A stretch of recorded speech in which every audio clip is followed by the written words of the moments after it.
الشيطان الرجيم. كما كتشوفوا معايا هاد الوصفات هادو زوينين بزاف بزاف بزاف للكحه.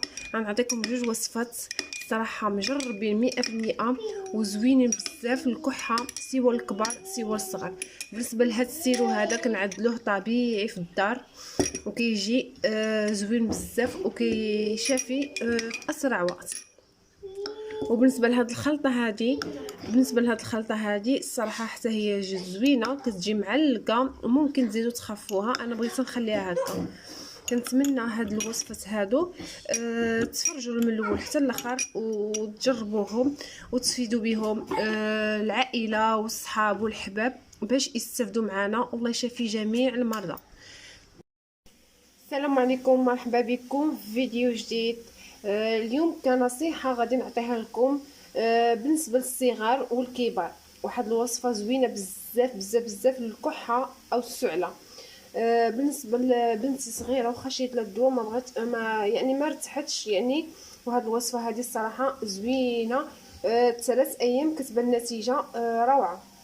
اليوم غادي نشارك معكم، سبتوني انا غادي نعدل عاوتاني وغادي نشارك معكم. قلت علاش ما تستافدوش معايا.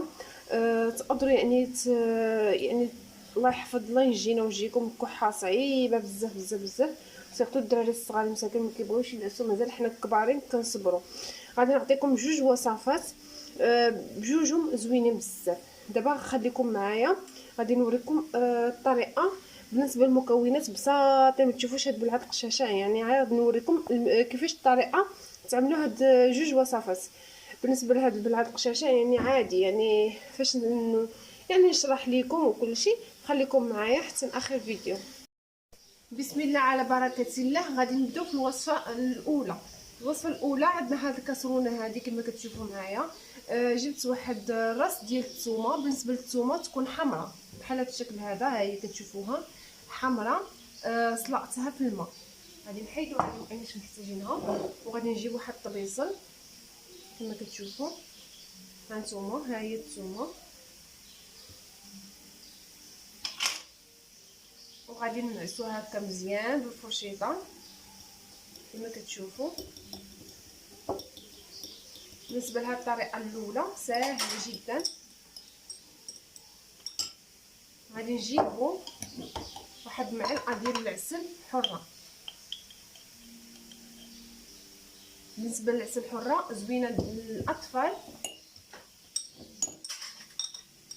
ومزيانه للسعله، في نفس الوقت كتحلي لنا هاد الثومه كما كتشوفوا معايا.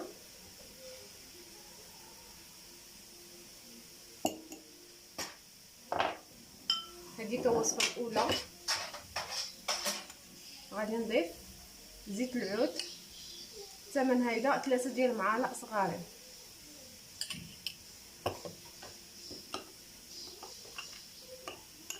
وغادي نخلطوها مزيان مزيان مزيان.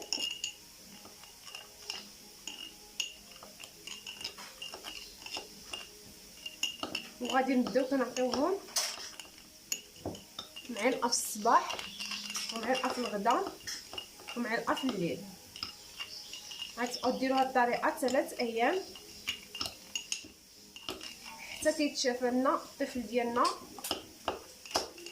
ما كيبقاش يكح.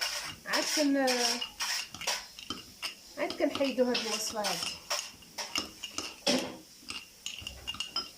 هانتوما كيفاش كتجي. كنبداو كنحركو مزيان. غادي نحرك مزيان ونرجع معكم. هانتوما شفتوا كيفاش كتجي كريميه. الا بغيتو تزيدوها مثلا تخفوها زيدوا شويه ديال الزيت بحال هذا الشكل هذا. وكتعطيوها معلقه صغيره في الصباح ومعلقه صغيره في العشيه. شتي كتجي بحال شي كريمه. هذيك الوصفه الاولى.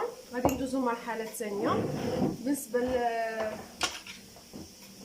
الطريقه الثانيه يعني الوصفه الثانيه غادي نعصر واحد الحامضه كما كتشوفوا معايا. غادي نعصر هاد الحامضه. كنعصر انا بزاف حيت الشراس ديال هذا تهرسني ماشي مشكل بحال هكا.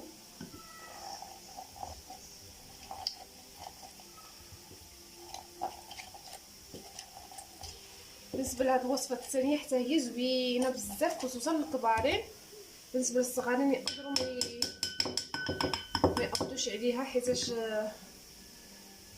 الثومه غادي تكون خضراء كما كتشوفوا. هذه الحمراء عصرناها وغادي نضيفوا ملعقه ديال العسل تكون عامره. بالنسبه لهذا العسل حره بقى شويه. ودابا غادي ندوزو للثوم. بالنسبه للثوم كما ذكرت معكم ها هي حمراء شفتوها. دابا غادي نقشرو الثوم ديالنا.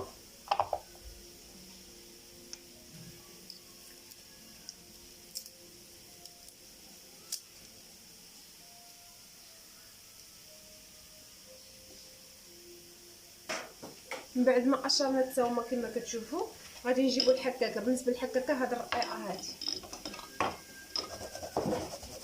وغادي نحطوها بهذا الشكل عشوائي.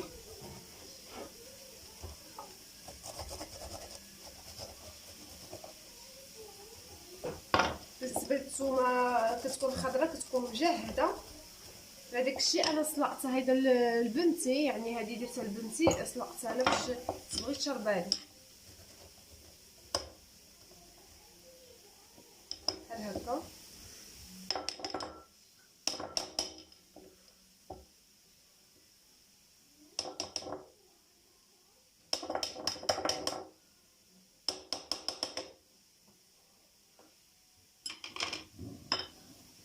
غادي نضيفو هاد الثومه هنا كما كتشوفوا معايا.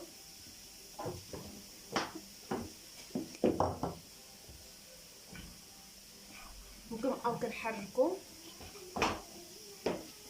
غادي نحركها مزيان ونرجع معاكم. من بعد كما كتشوفوا معايا كنبدا كنحرك بهذا الشكل هذا. كنحركها مزيان نقرب لكم الكاميرا شفتوا. بالنسبه للكبار يعني غتديروا واحد معلقه كبيره حيت حنا الناس كبارين كنصبروا كنعمروها هكا ونشربوها هكا يعني باللب ديال الحامض والقشر ديال عفوا بالفواتر ديال الثوم يعني هكا كتكون مبشوره يعني كنقدروا حنا نشربوها. بالنسبه للدراري الصغار ما غاديش يشربوها لنا هكا اكيد.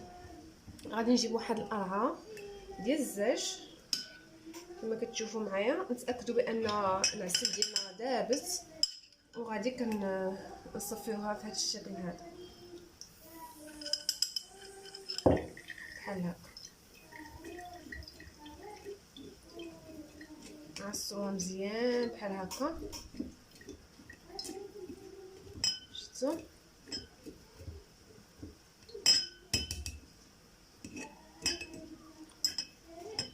بحال هذا الشكل هذا صافي. ديك الساعات كنحصلوا على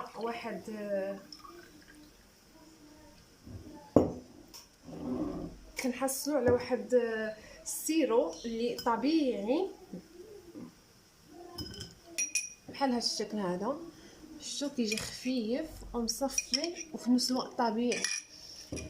هادو هما الوصفات ديال هاد النهار اليوم. كنتمنى ينالوا الاعجاب ديالكم. كنتمنى تجربوهم وتخليوا لي رايكم في التعاليق. وكنتمنى يا ربي الحبيب الشفاء العاجل لكل مريض وكل مرضى ديال الكحه حيت الكحه صعيبه بزاف. وان شاء الله يا ربي الوصفات اللي غادي نجربو غادي تصدق معايا اكيد. غادي ان شاء الله يا ربي نشاركها معكم. وكنتمنى الشفاء لكل واحد. الى فيديو اخر ان شاء الله. والسلام عليكم.